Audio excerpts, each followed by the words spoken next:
రైట్గా breaking news చూస్తున్నాం. సాగునీటి ప్రాజెక్టులపై సీఎం రేవంత్ రెడ్డి సమీక్ష సమావేశం నిర్వహించారు. సాగునీటి ప్రాజెక్టులతో ప్రాధాన్యత క్రమంలో పూర్తి చేయాలని అధికారులకు ఆదేశించారు. 2027 జూన్ నాటికి కృష్ణాపై అసంపూర్తిగా ఉన్న సాగునీటి ప్రాజెక్టులను పూర్తి చేయాలని సీఎం సూచించారు. నిర్ణీత గడువులతో పాటు లక్ష్యాలను నిర్దేశించుకోవాలని సీఎం రేవంత్ రెడ్డి వెల్లడించారు. తక్కువ ఖర్చుతో పూర్తయ్యే ప్రాజెక్టుల పనులను వేగంగా పూర్తి చేయాలని తెలిపారు. కృష్ణా బేసిన్లో ప్రాజెక్టుల ఇబ్బంది లేకుండా చూడాలని ఆర్థిక శాఖను సీఎం ఆదేశించారు.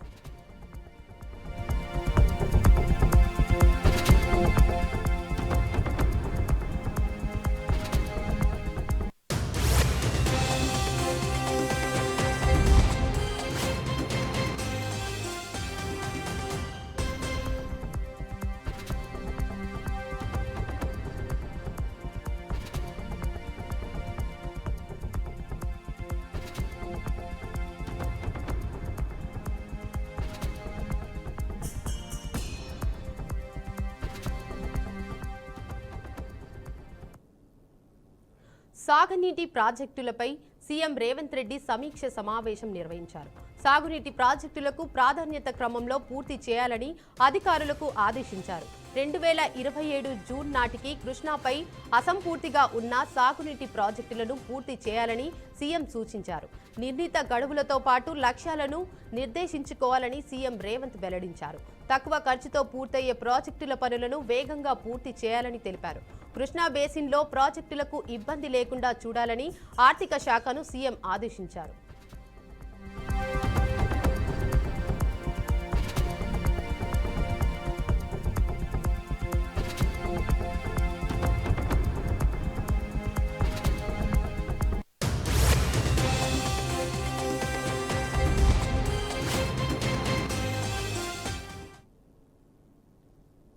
జయశంకర్ భూపాలపల్లి జిల్లాలోని కాళేశ్వరంలోని త్రివేణి సంగమంలో నేడు అద్భుత ఘట్టం ఆవిష్కృతం కానుంది. తెలంగాణ ఏర్పాటైన తర్వాత రాష్ట్రంలో తొలిసారి జరగనున్న సరస్వతీ నది పుష్కరాల ప్రారంభానికి సర్వం సిద్ధమైంది. తెల్లవారుజామున 5:44 శ్రీ గురు మదనానంద సరస్వతి పీఠాధిపతి శ్రీ మాధవానంద సరస్వతి ప్రత్యేక పూజలతో పుష్కరాలు లాంఛనంగా ప్రారంభం కానున్నాయి. ప్రధాన ఘాట్ వద్ద మహాబలిపురం నుంచి తీసుకొచ్చిన 17 అడుగుల సరస్వతి ఏకశిల విగ్రహాన్ని సాయంత్రం 4 గంటలకు సీఎం రేవంత్ రెడ్డి ఆవిష్కరించనున్నారు.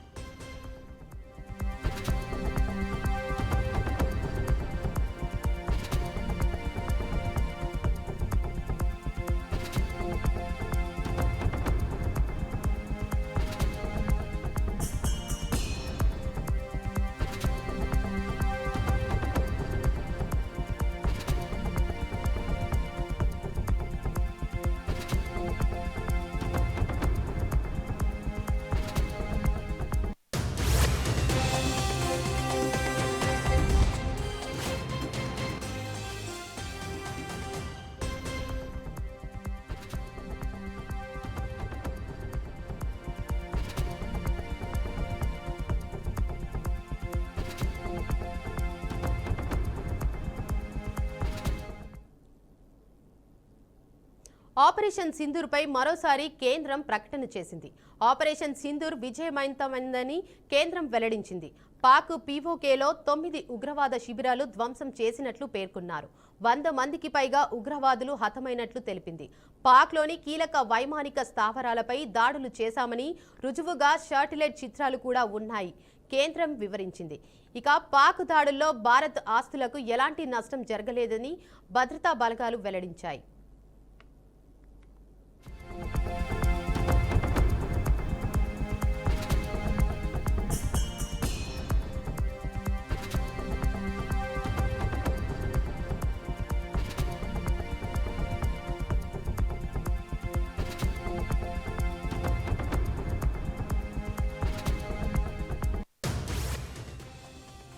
ఆపరేషన్ సింధూర్పై మరోసారి కేంద్రం ప్రకటన చేసింది.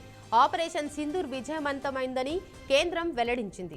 పాక్ పీఓకేలో 9 ఉగ్రవాద శిబిరాలు ధ్వంసం చేసినట్లు పేర్కొన్నారు. 100 మందికి పైగా ఉగ్రవాదులు హతమైనట్లు తెలిపింది.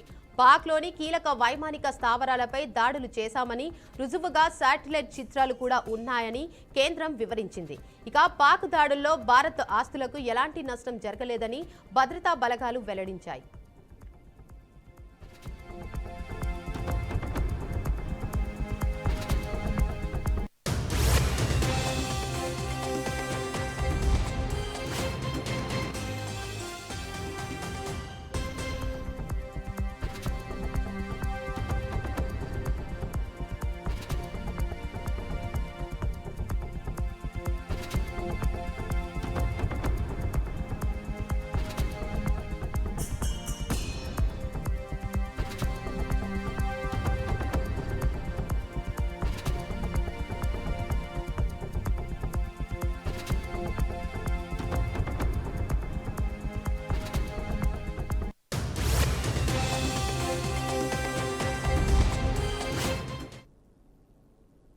ఇవి ఇప్పటివరకున్న బులెటిన్ అప్డేట్స్. చూస్తూనే ఉండండి బీఆర్కే న్యూస్ తెలుగుడి సత్తా.